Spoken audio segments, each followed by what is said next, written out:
So, this study is for the jealous types, for the objects of jealousy, or for the stakeholders in these people's lives. Minsan tayo yung nagseselos, tayo yung pinagseselosan, o tayo yung nagbibigay ng payo, tayo itong kamag-anak, tayo yung mahal sa buhay, na kailangan nating pag-aralang mabuti itong selos na ito. Love can be romantic. Isa yan sa kuminsan pinakamadalas at karaniwan na definition, but love can also be filial, yung pag-iibigan ng magkamag-anak. It can be friendly, mga pag-iibigan ng mga magkakaibigan, mga nakakasundo, pare-pareho ng mga gusto sa buhay, maraming uri ng pag-ibig. And loving can bring suffering because lovers stand and choose to be jealous. Ano po ba yung jealousy? Jealous people are intolerant of rivalry or even just perceived rivalry. Hindi pinapayagang may kaagaw. Sabi nga na isang tula ni Jose Corazon de Jesus, at ang pag-ibig ay sakim at aayaw ng kakabiyak. O wala na kahit ano, o ibigay mo ng lahat. Kaya marami nakikipag-away, ganun, all or nothing. Actually, sinisikap lamang na maging everything, kuminsan nagiging nothing tuloy. At napakasakim daw ng pag-ibig. Our focus in this study will be irrational and unreasonable jealousy. Yung wala sa lugar. Kasi merong jealousy na nasa lugar. Dapat lang, abnormal ka pag hindi ka nagselos. Pero merong mga wala talaga sa lugar. A jealous lover does not want a rival or a jealous lover wants to be the only focus of the beloved's time, attention, and affection. Kadalasan yon. Ang sinuman na nanibugho, na umiibig, gusto niya siya lang ang pagbuhusan ng lahat ng panahon, ng lakas, ng pagmamahal, affection. This is bound to bring a lot of sorrow, this expectation. Why is this a losing proposition? When you want to be the only object of time, attention, and affection of your loved one, you are bound to be disappointed because no one person can fill all the needs of another person. Lahat ng pangangailangan natin, hindi pwedeng manggaling lang sa isang tao. Therefore, mabibigo ka lang kung iaasa mong sa isang tao lang magmumula lahat yon. At kung inaasahan mo rin ikaw ay makakapagbigay ng lahat ng pangangailangan ng kapwa, lalo yung mahal mo, hindi rin pwede. Hindi ka rin kasya. No one person is big enough to fill by himself another person's heart. Kung mayroong pinakamalaking bahagi ng katawan ng tao, puso yun. And I don't mean in terms of square inch. Puso. Sabi ng puso ng tao, napakalaki. Diyan pwede magkasya lahat ang pangarap, diyan magkasya lahat ang pag-ibig, maging pagkamuhi at panibugo, maring diyan magkasya. The human heart is designed for many loves, for many givers, and for many recipients. Hindi itinalaga ng Diyos na lumikha sa atin na ang puso ng isang tao, isa lang ang katapat. At lahat ay doon magmumula at doon din papunta. Maraming katapat ang isang puso. Marami siyang mga compartments na para sa iba't ibang uri ng pag-ibig. For instance, the love of a man for a woman or the romantic love. Then the love of a man for another man or for a woman, which is non-gender-based, non-family-based. This has no conventional label. So for Samuel 18:1, after David had finished talking with Saul, Jonathan became one in spirit with David and he loved him as himself. Isang sobrang pag-ibig, yung pag-ibig ni Jonathan kay David. At sila'y nagmahalan. 2 Samuel 1:26, nung namatay itong si Jonathan, sabi ni David, I grieve for you, Jonathan, my brother. You were very dear to me. Your love for me was wonderful, more wonderful than that of women. So this is a very unconventional kind of loving relationship that they had. Jesus also had many unconventional loves. For instance, his love for Martha and her sister, Mary, and for Lazarus. John 11:5, Jesus loved Martha and her sister and Lazarus. Sa panahon po ni Lord, hindi uso yung barkadahan ng babae, lalaki. Pero kabarkada niya yung si Martha at saka si Mary. Lagi siyang nasa bahay ng mga yon, doon siya natutulog. It was a very unconventional kind of love. It was not romantic, it was not family love, and definitely it was more than just mere friendship. John 13:23-25, one of them, the disciple whom Jesus loved, was reclining next to him. Simon Peter motioned to this disciple and said, ask him which one he means. Leaning back against Jesus, he asked him, Lord, who is it? So, there was a disciple that Jesus loved very specially. Some people thought it was John, so they call him John the Beloved. And he would even recline on his chest and ask him, sino ba ang tinutukoy nyo? And it wasn't considered as absurd. There is also the love between a parent and a child, or a child and a parent. It is another form of love. And then there is this kind of love among friends. Proverbs 18:24, there is a friend who sticks closer than a brother. In Proverbs 17:17, a friend loves at all times, and a brother is born for adversity. Needless to say, there are many forms of love. Not to mention man's love for non-humans, like love for country, love for ideals, love for interest, and very especially love for God. So, hindi pwede na isang tao lang ang panggalingan ng lahat ng pag-ibig na ito. Malaki ang puso ng isang nilalang, dapat maraming pumuno. At walang-wala sa lugar na pagselosa ng mga ito. A lover who gets and remains jealous of these other loves could only be miserable. And could only make the beloved miserable. Pagka ikaw, nagsiselos ka dahil mahal ng boyfriend mo ang kotse at lagi inuhugasan, kawawa ka naman. At lalong kawawa yung boyfriend mo. Dahil pati kotse, pagsiselosan mo yan. Yung pagsiselosan natin yung kanyang hobby, yung kanyang interest, wala sa lugar. At wala sa lugar na magselos sa nanay ng husband. May mga wife, selos sa nanay ng husband. Yun naman mga nanay, selos sa wife ng anak. May mga nagsiselos sa trabaho, sa basketball o sa golf, nagsiselos sa aso, ganon. Wala sa lugar. Kasi hindi mo kauri. Ang dapat palang pagselosan, yung kauri mo at yung pag-ibig na kayang-kaya mong ibigay sa iba nang gagaling, yun ang pagselosan mo. Like, wife ka, eto si kumare, umaasta-asta ding wife, abnormal ka naman, di ka magselos. Dapat. No? Pero hindi ka dapat magselos sa nanay, sa kapatid, sa hobby, kasi hindi ka naman hobby, hindi ka nanay, hindi ka kapatid. Pagka umaarte sila ng dapat role mo, doon ka lang dapat magselos. So, imbes magselos ka sa mga yon, mas masaya kung tutulungan mo pa nga yung mahal mo na mahalin sila. In other words, magkakampi kayo ng mahal mo, sa pagmamahal niya doon, hindi ka kalaban at hindi ka kaagaw. It is utter selfishness to isolate your beloved from the other objects of his affection. Nilason mo ang aso dahil mahal na mahal ng husband mo. Yung ganon. Na pinaglayo mo siya at ang kanyang kapatid dahil lagi niyang naaalala yung kanyang kapatid, gusto niyang tulungan. It is utter selfishness to isolate your beloved from the other sources of his joy, of his happiness, and satisfaction. Pero ang nagseselos, nabubulag, kung ano-ano ang pinagkagagawa na hindi tama at walang katwiran.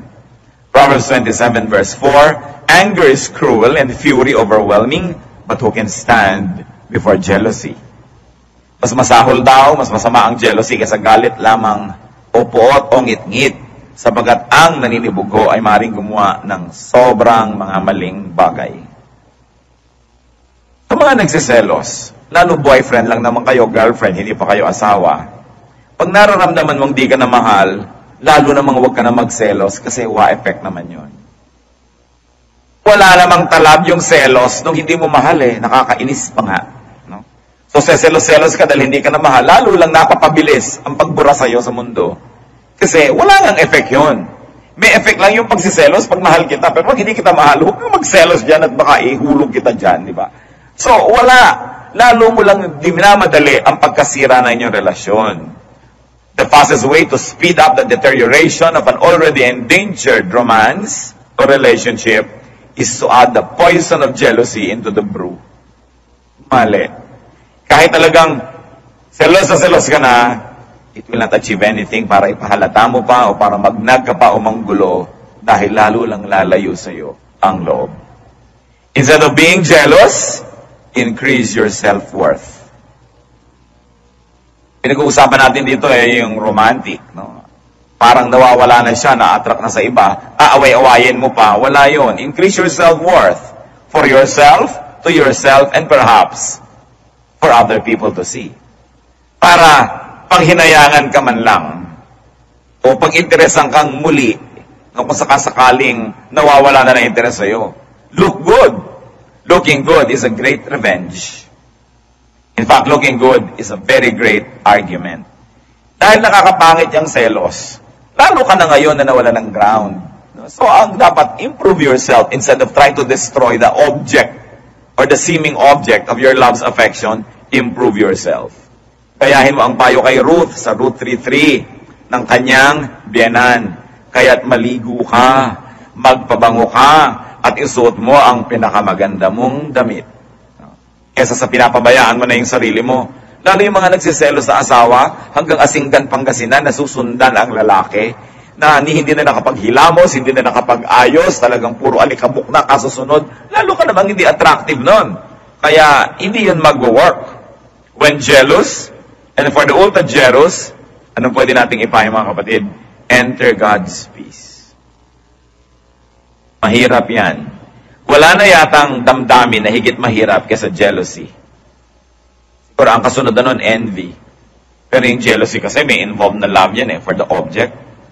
Surrender your bitterness, your jealousy, your envy and anger to God.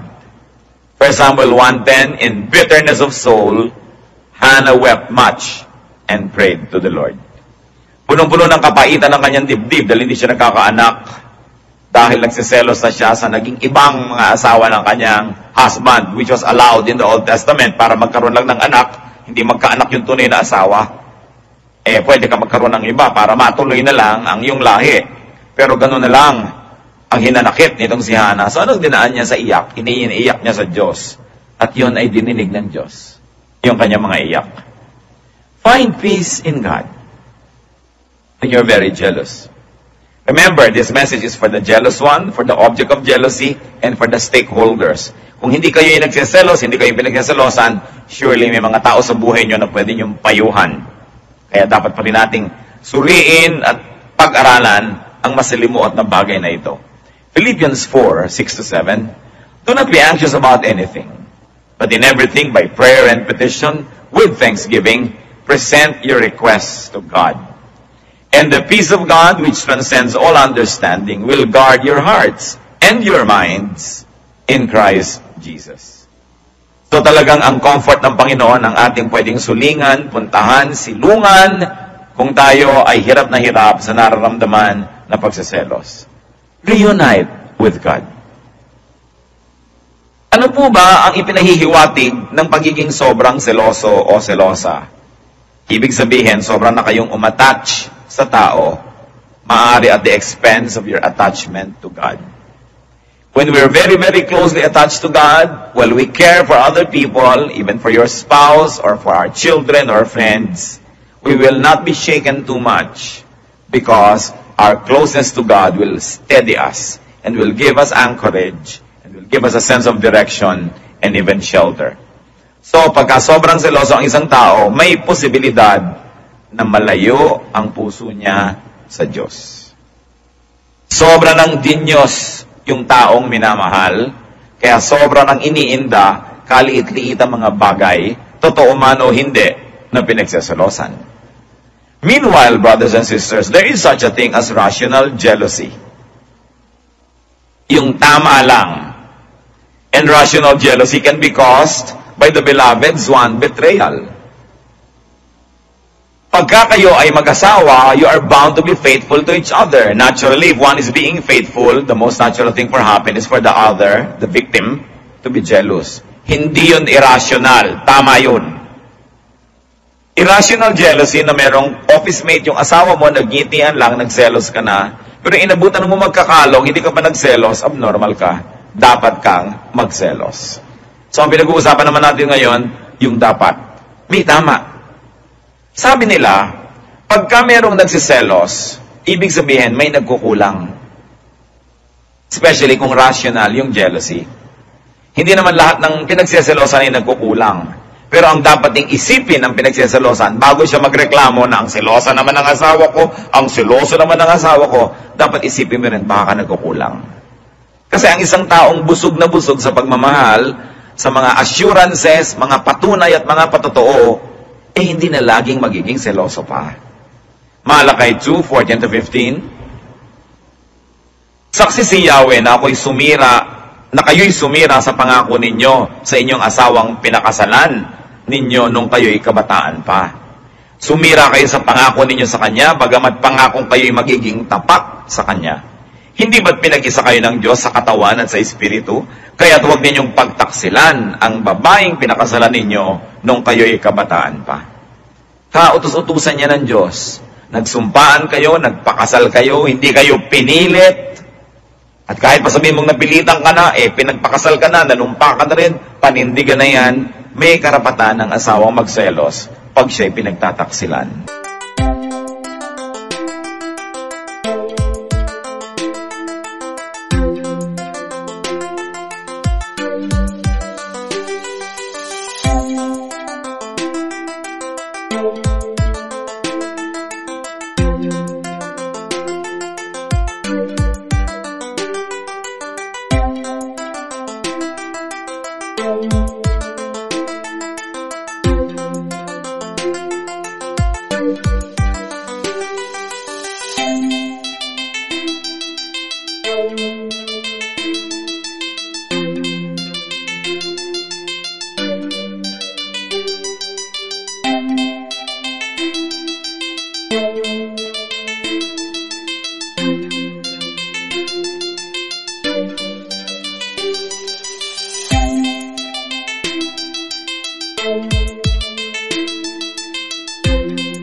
Nandun talaga yun.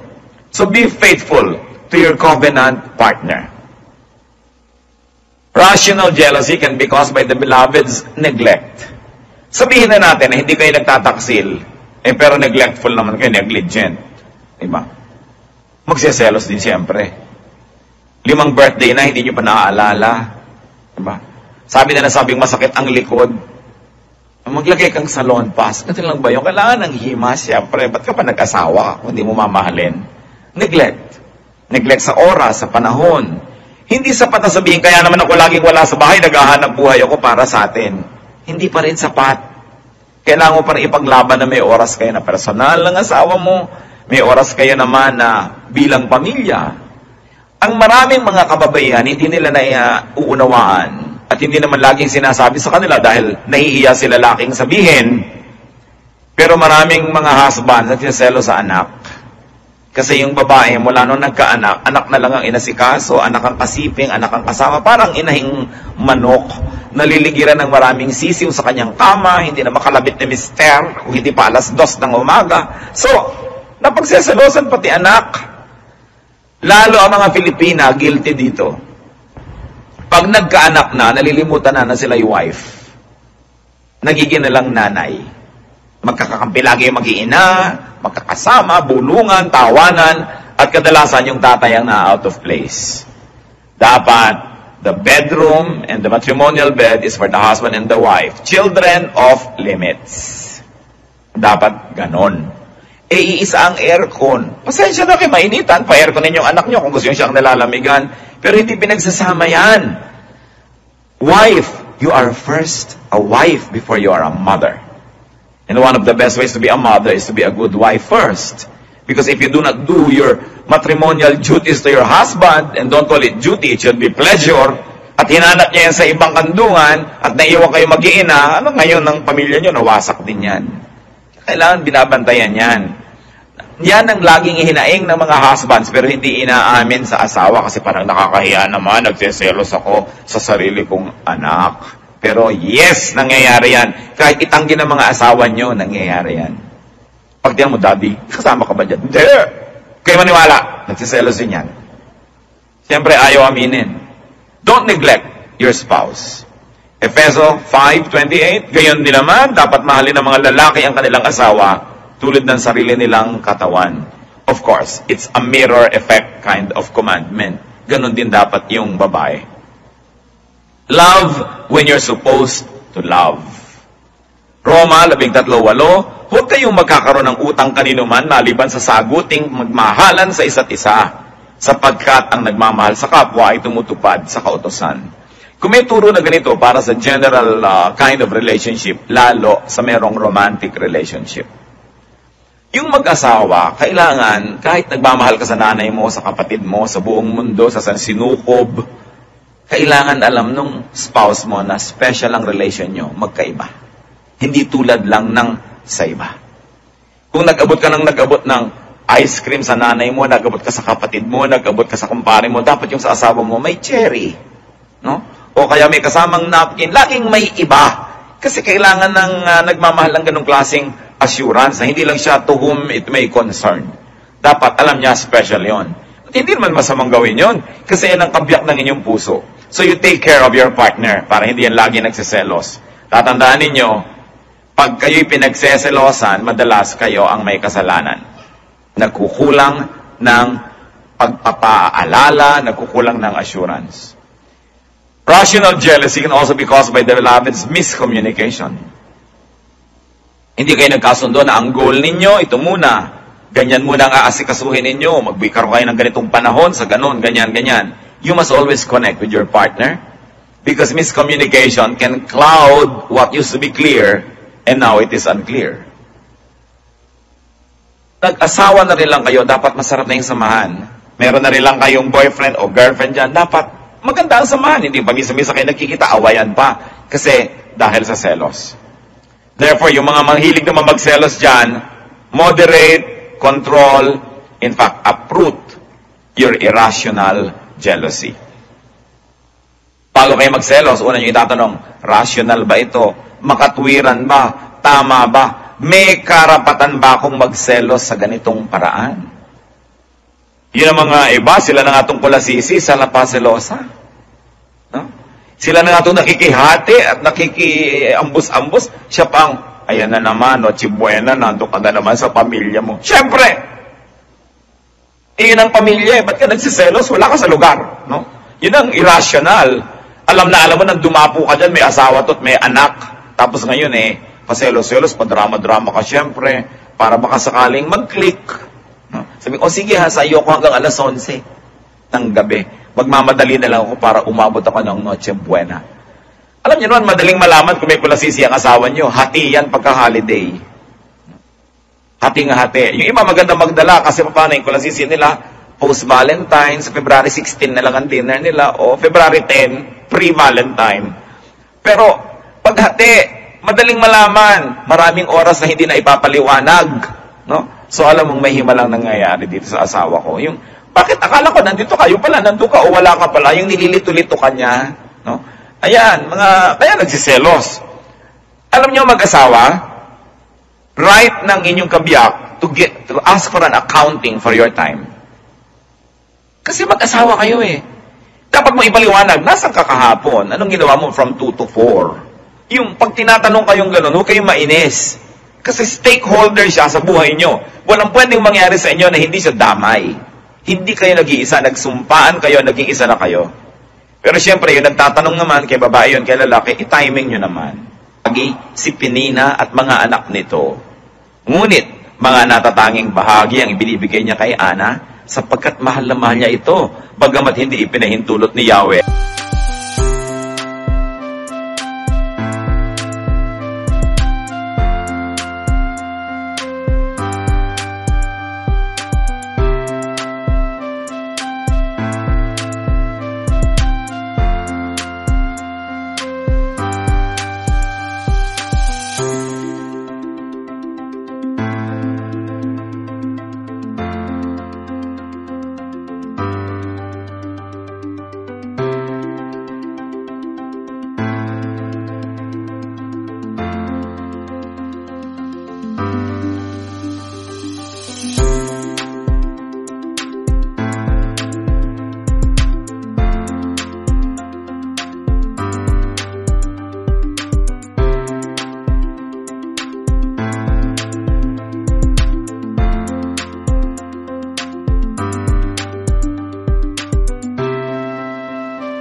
Pagselosan, yung kauri mo, babae ka, asawa ka, tapos may isang babaeng umaating asawa, yun ang pwede mong pagselosan.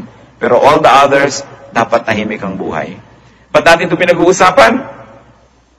Because ang gusto ng Panginoon para sa atin, peace. Peace. Napakaligalig ng isang puso nagseselos. Mahirap dalhin. Hindi ka makatulog, hindi ka makakain, hindi ka mapakali. Yan ay isang parusa sa espiritu ng tao. Kaya kung ikaw kayo maselosin, dapat kang gumawa ng paraan para yan ay mabawasan, maging rational ka rin. At gusto ko ulitin, ang pinagseselosan, madalas may pagkukulang. So kailangan ding mag-isip-isip. Aming Diyos, sa pang-araw-araw naming buhay, nais namin kayong patuloy na sambahin. Nais namin na kaayusan nyo ang maghari sa aming buhay, lalo sa buhay mag-asawa, sa buhay ng mga magkasintahan, sa buhay ng mga taong nagmamahalan, at maraming mga mahal sa iba't ibang uri ng paraan. Ituri mo sa amin, Panginoon, na magmahal sa tamang panahon, sa tamang paraan, at nang sa ganun ang buhay namin, higit lalong maging maayos. At sa kaayusan nito, maging malaya kaming maglingkod sa inyo, maging malaya kaming umibig ng aming kapwa, at maging malaya kami na paasensuhin pa ang aming espiritualidad. Alam namin, Panginoon, na ang taong nagagalit, nagseselos, ay napakadali magkasala. At pati yung pinagseselosan, napakadali na rin magalit at magkasala, kaya dapat suriin namin itong pagseselos kung anong ginagawa sa aming buhay. Mangusap po kayo sa amin, payamanin nyo aming isip, patahimikin